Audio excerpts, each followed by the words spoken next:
Ce soir, notre performance est assurée par Olivier de Benoît pour son spectacle au point virgule. Très haut débit. Et c'est au point virgule du mercredi au samedi à 19h. Olivier de Benoît. Bonsoir Olivier de Benoît. Bonsoir Daniel. Vous allez bien? Ça va très bien, je vous remercie. Alors, posez une première question. C'est une particule de scène, ça, ou une vraie? Une vraie, ça nous a coûté une fortune. À qui? Pendant la Révolution, vous voulez dire? Exactement. Pendant la Révolution? La Révolution, voilà, on en a profité. Il y en a certaines qui sont tombées. Oui. Non, c'est une vieille particule depuis quelques siècles. Voilà. Quelques siècles. Exactement. Quand même, d'accord. Parce que, qu'est-ce que vous avez fait pour cacher à ce point votre biographie? On ne trouve rien de vous. Vous avez acheté, vous avez éliminé, vous avez effacé toutes les traces. D'où venez-vous? Je viens de Bourgogne. Oui. Je viens de Bourgogne. Je m'appelle en fait Olivier Marie-Emmanuel de Benoît de Gentissart. Voilà. Ah non, bon. C'est-à-dire qu'il faut du 4 par 3, là. J'ai l'équivalent des prénoms de tout le monde. Non, mais c'est vrai que je suis un vieil aristo d'origine belge. Et en fait, un de mes aïeux a troussé Marie-Thérèse d'Autriche. Oui. Et en échange de ses performances, il a une baronnie en Belgique. Et voilà. Donc voilà, c'est un peu moins glamour, mais l'histoire, voilà. Est-ce que ça peut expliquer votre rapport aux femmes? Parce que là, vous êtes en noir, on a l'impression quand même que vous portez le deuil des hommes. Vous dites partout, les femmes ont pris le pouvoir pour faire la révolution. Exactement, mais je le dirai tout à l'heure. Je pense effectivement, je crois peut-être que les hommes seront d'accord avec moi, effectivement, que les femmes ont pris le pouvoir. Ouais. Mais c'est une réalité. C'est une réalité. Non, mais c'est une réalité. Simplement, tu n'en as pas conscience parce que tu es jeune. Mais attends d'avoir l'âge de Daniel et tu verras à quel point ce n'est que souffrance. Bon, vous avez le temps, vous avez le temps. Non, mais alors, juste revenir sur l'itinéraire, parce que vous avez parlé de la Belgique. Oui. Et alors, un des premiers spectacles, ça a été la reprise d'un spectacle de Poulvorde. Oui, de Benoît Poulvorde. Vous avez été Poulvorde alors? J'ai joué le spectacle de Poulvorde qui s'appelle Modèle déposé. Oui. En 2002, j'espère que ça lui a donné un coup de pouce. Oui, à ce petit jeune. Voilà, ce petit jeune, en tout cas, puisque ça lui a donné la carrière qu'on connaît. Je suis plus dans l'ombre. Ouais. Mais en tout cas, c'est un formidable auteur. Est-ce que vous avez un rapport avec lui, vous le connaissez? Non. Le fait qu'on a parfois le même accent, je connais pas Benoît Poulvorde. Ouais. Mais je sais que, en tout cas, c'est un type absolument charmant. Ouais. Et donc, ce spectacle, il était drôle, absolument très drôle. Ingérable. Ingérable.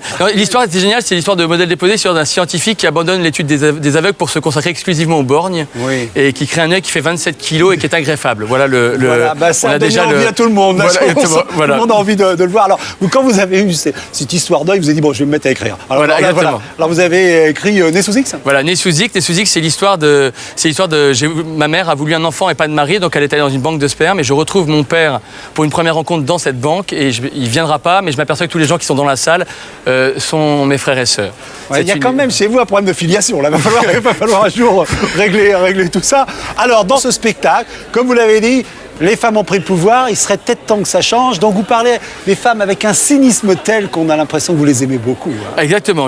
D'ailleurs, je le dis à la fin, je crois. Je dis que quand on aime, on est maladroit et je les aime beaucoup. Oui, vous êtes extrêmement maladroit. On va dire quelques sketchs. Enfin, imaginons que vous êtes marié ou que vous avez participé à un mariage. Aujourd'hui, il y a toujours le discours du garçon d'honneur ou du témoin. Voilà. Hein. Alors on va... Alors je commence un petit peu avant le discours pour me mettre en jambe. Mais bon, on y va. C'est par là. Le mariage, c'est par ici. Non, moi je vais vous parler de séduction parce que je trouve ça très difficile de séduire, même s'il y a plus de femmes que d'hommes sur Terre. Il y a 10% de plus de femmes que d'hommes sur Terre, ça veut dire que chaque homme a le droit à une femme plus un petit peu de rab. 10% d'une autre femme, qu'est-ce que vous choisiriez, messieurs?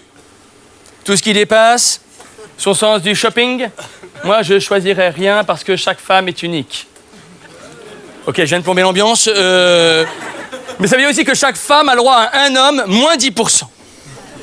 Ah, moins 10% d'un homme, qu'est-ce que vous enlèveriez, mesdames? Tout ce qui dépasse, sa mère. Non, la drague, ça n'a pas toujours été mon fort, mais j'ai des excuses. J'ai 6 frères, donc pas de sœurs. École non mixte, scoutisme, week-end et vacances. La première fille que j'ai vue, c'était en 4e, dans mon livre de biologie. C'était une coupe transversale.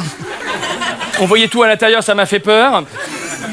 La première fille que j'ai embrassée à 19 ans, je lui ai fait une telle salade de langue que j'avais même avalé un de ses safts. Quoi, c'est hyper bon, ça goût de litchi quand il éclate. Et je l'avais tellement pleuté qu'à la fin, elle avait un sein dans le dos. C'est une image. Enfin, la première fille avec qui j'ai eu des relations sexuelles à 31 ans. Ça a été très très difficile parce que la fille ne prenait pas la carte bleue. Puis j'ai appris à draguer. Voilà, c'est chiant, messieurs, de draguer, c'est chiant. Attention, sketch interactif. Là, je suis tombé sur un groupe Erasmus. Là. Where do you come from? Are you happy? Vous avez le droit de parler. Hein. Non, après la première rencontre, normalement, on a quoi? On a la séduction, puis la première rencontre. Après la première rencontre, on a le... On a quoi? On a le... Non, on n'a pas le septième. On a... Non, on a le mariage, vieux. Ce spectacle est parrainé par le Vatican. Je demande du calme. Et qui dit mariage, dit discours de mariage. Et comme je trouve qu'il y a une ambiance de mariage ce soir, je vais faire un discours que j'ai fait récemment pour un de mes amis et qui a très très bien fonctionné. Et comme les mariés sont juste là-bas, eh bien j'en profite. Non, les gars, c'est de la télé, putain. On aurait dû prendre des figurants, là. Cher Michel, cher Guenièvre, vive les marieuses, applaudissez très fort, s'il vous plaît! Avant de commencer, j'en profite pour passer une annonce. Je vends ma BMW 318i Export, contrôle technique OK. La voiture est dans le parking et la mariée y a quelques souvenirs. Michel, le mariage, n'oublie jamais, le mariage est un cercueil dont les enfants sont les clous.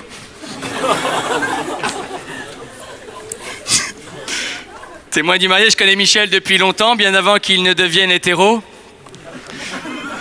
Souris, Michel, après tout, le mariage est un jour gay.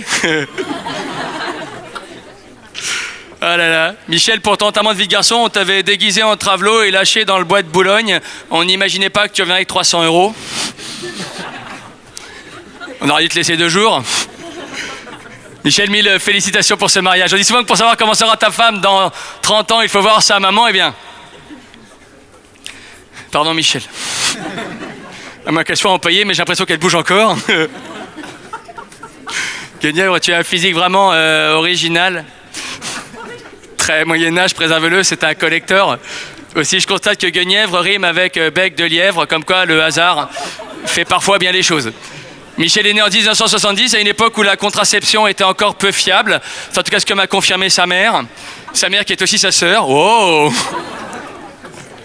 Michel, le mariage a dit bon, quand tu connaîtras des traversées du désert, tu seras bien content d'avoir une gourde à tes côtés.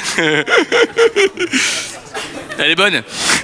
Pour conclure, je sais, Michel, que Guenièvre a des origines suédoises. J'espère seulement qu'elle sera plus facile à monter qu'un meuble Ikea.